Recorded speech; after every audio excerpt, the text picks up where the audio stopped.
Good morning, my beautiful diamonds. SheilaTruelove here with you.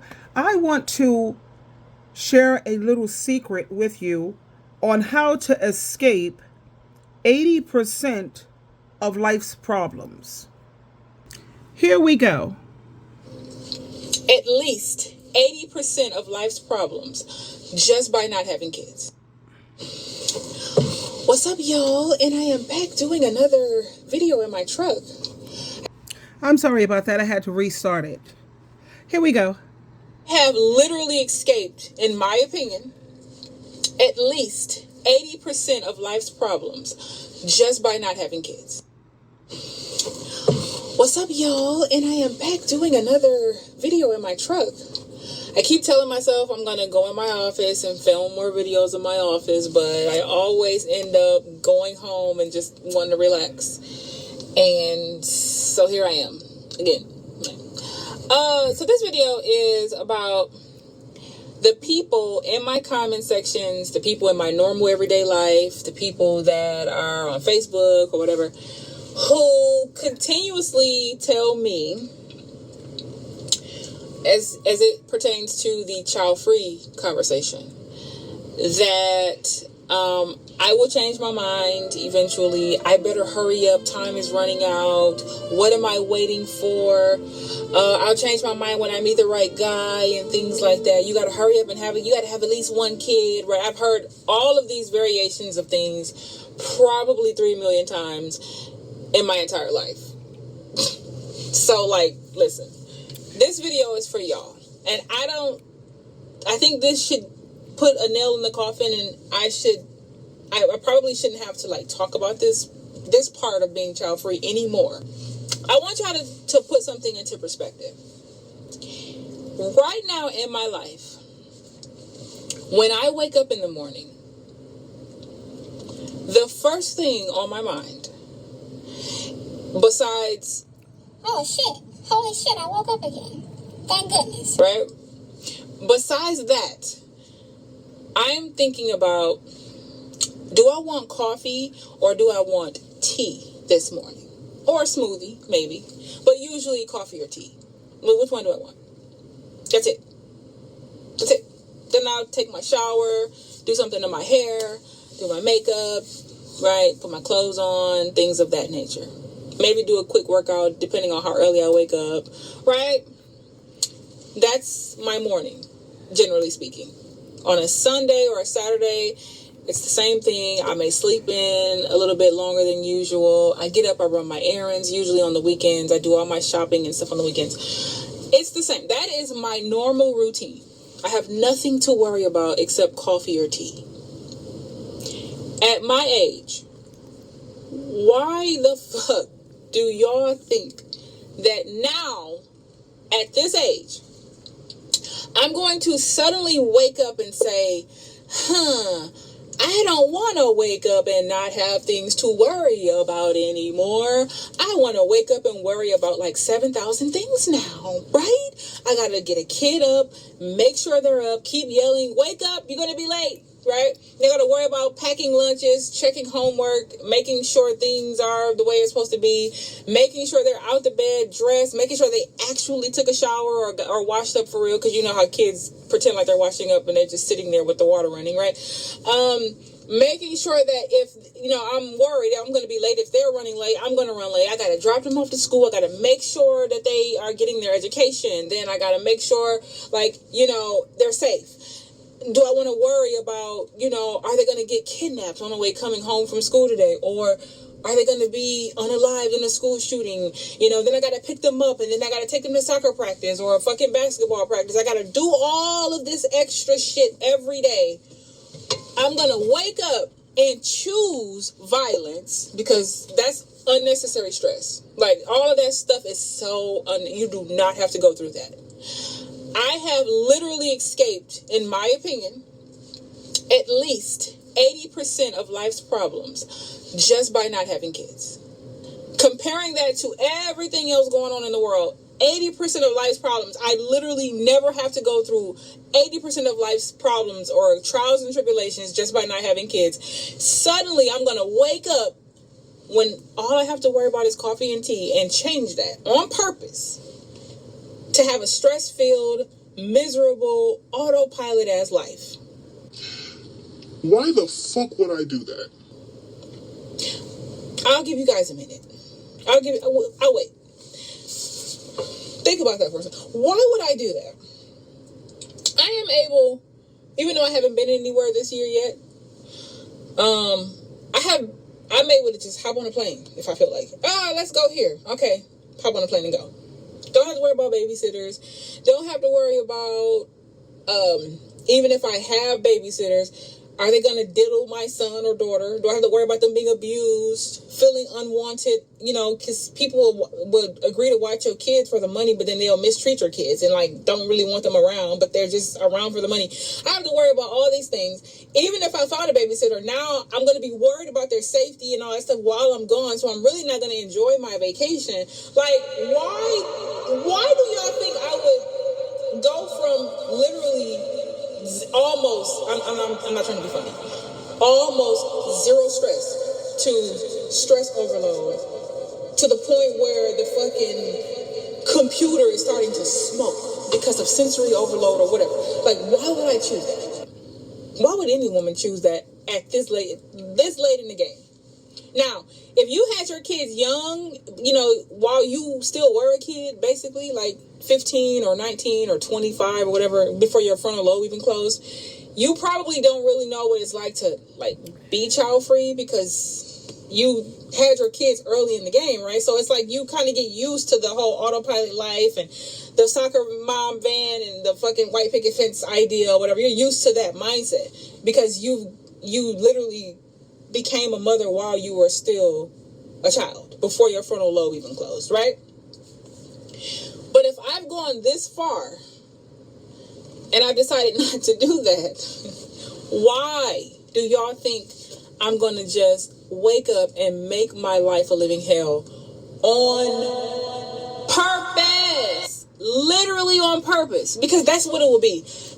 Kids are beautiful. I love kids, for the most part, babies. I'm a baby person. And I like kids when they're young and when they're well behaved because they're so cute. I go up to people all the time, like, oh my gosh, she's so cute, or he's so cute, right? But the idea of owning one 24/7, absolutely not. My brain, I'm getting anxiety just thinking about that. Waking up on a weekend and I need to go buy me a new fucking mop or something, right? And I gotta pack up a baby or babies just to go get a mop from Target. The thought of that is giving me anxiety. Gotta take a deep breath. Hold on one second. Woosah, that's okay.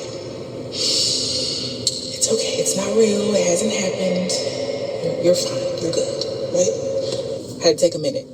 The thought gives me anxiety. I need y'all to understand that's not the life for me. Now, I know plenty of women who have kids and they love being a mother. Plenty. Maybe I'm being generous when I say plenty. Quite a few. I know quite a few women that I think are happy being a mother. I also know a shit ton that I know are miserable as fuck. Their lives are ruined. They are tired all the time. They don't have any time to do anything. They don't have any money. They hate the bodies that they're in. Their bodies are jacked up from the kids or whatever, and they're complaining all the time about losing weight or getting surgery, whatever. Everything is just all shit, right? Why would I choose that? That's another thing. Y'all can call it shallow too, but ain't no baby coming out this thing. Tell you that now.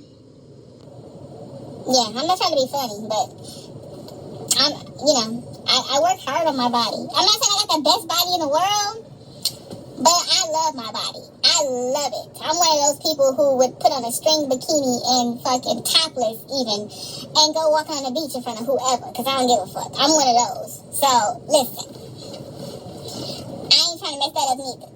Call it shallow if you want to, but I refuse to let a man talk me into having a kid, fuck up my body, then look at me and say, ugh, you let yourself go. And then just walk away. That's another thing. Absolutely not. I hope you guys have a better understanding of why it's not too late and you gotta hurry up and then you should have at least one. Why the fuck I'm never gonna do that? My life is literally relatively stress-free? Coffee or tea in the morning. Literally, that's it. Do I feel like going anywhere? Oh shit, I gotta hurry up and order this shit from Amazon before it's too late if I want to get it the same day. Those are the types of things that I worry about every day. Do I want a tall, venti, or grande fucking white chocolate mocha from Starbucks?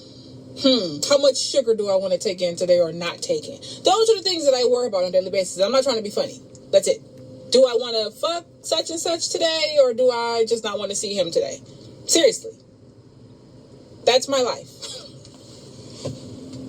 I'll catch y'all in the next one. This beautiful lady, she spoke nothing but truth. How to escape 80% of life's problems is not to have children. And when you think about, like, I had my first child when I was 20, and then I had my second child when I was 21. You know, my brain was not even fully developed, because study shows that your brain fully develops the prefrontal cortex part. That's the part that's the rational part of your brain. That doesn't fully develop until the age of 25, 26 years old. So it's like children are having children. No one should be having children in their 20s, I don't think. You know, in your 20s, that's the time where you should be getting to know yourself. You should be going out on dates, dating more than one person. You know, and then I also think about how Jesus Christ got baptized at the age of 30. Why didn't he get baptized when he was a baby, or when he was a teenager, or when he was in his 20s? No, he got baptized when he was a full-grown adult, the age of 30. And then I think about the other part of being a parent, how you have so many, you'll be surprised how many females I speak to and how badly they talk about their mother.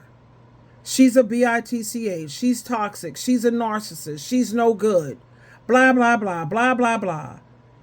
And I look at Dr. Phil a lot, and I see how these children, especially when they grow to their teen years, how they treat their parents so badly.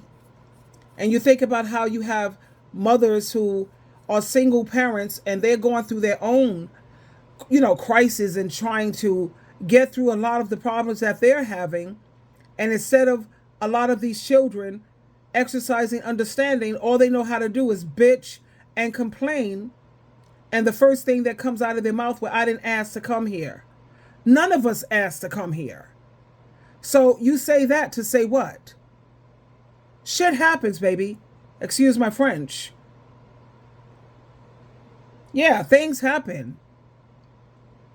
But like this young lady said, yes, she has 80% less problems. She doesn't have a lot of life problems. Her main thing is, what cost should I have coffee? Should I have tea? Will my Amazon package come here on time? She doesn't have all of that additional stress. And then most of the time, a large percentage of the time, these adult children don't appreciate half of what you did anyway. I mean, just ask yourself personally, when was the last time you spent time with your mother? And are you consistent? Think about all the things that your mother had to do raising you when you couldn't do anything for yourself. And it's disgusting. If I could do it all over again, I wouldn't have had kids. I only had kids because that was for my mother. Mom, I didn't want children out the gate. I was like her. I didn't want children. But I love my mom. And she said that I was being a little selfish because I didn't want children. I remember me struggling as a single parent, me going shopping for my daughter. She didn't appreciate anything. She wanted everything from Macy's, Saks Fifth Avenue. I had to shop at Conway's, Alexander's, and I had to shop where there was sales because I was a single mom, even though I was married before I had my children. I gave my virginity to my husband. You follow the protocol and you think things are supposed to work out, and it doesn't. It didn't. I end up still being a single mom, and it was hard. My son, he was very appreciative and he was very understanding. But for some reason, I know, the dynamics with mothers and daughters is too much. And no, I didn't treat my son better than I treated my daughter. I treated them based on their personality. You can't treat two people the same exact way when they're two separate individuals.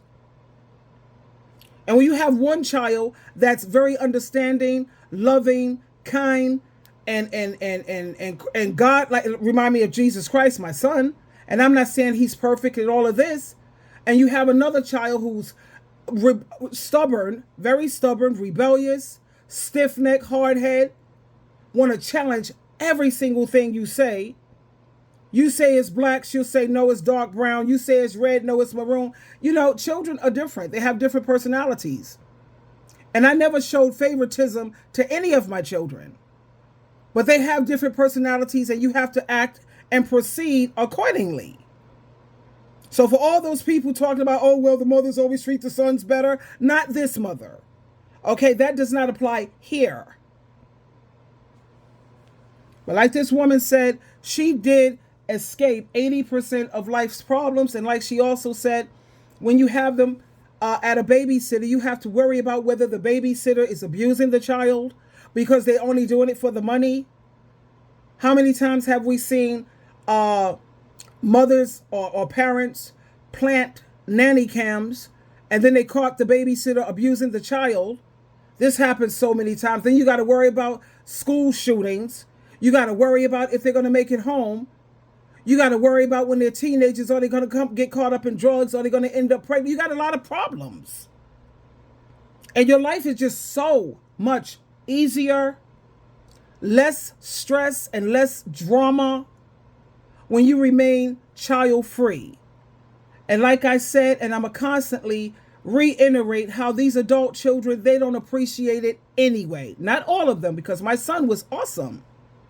But you have a lot of these children, they don't appreciate anything anyway. And I think, a lot of these men who are runaway fathers, they know when these kids grow up, they're not going to give a damn about you. Not really. You could barely get a visit or a phone call. And that's ridiculous. But anyway, I just wanted to share that with you this morning. And now I'm going to do my daily devotional, darlings. We'll talk later.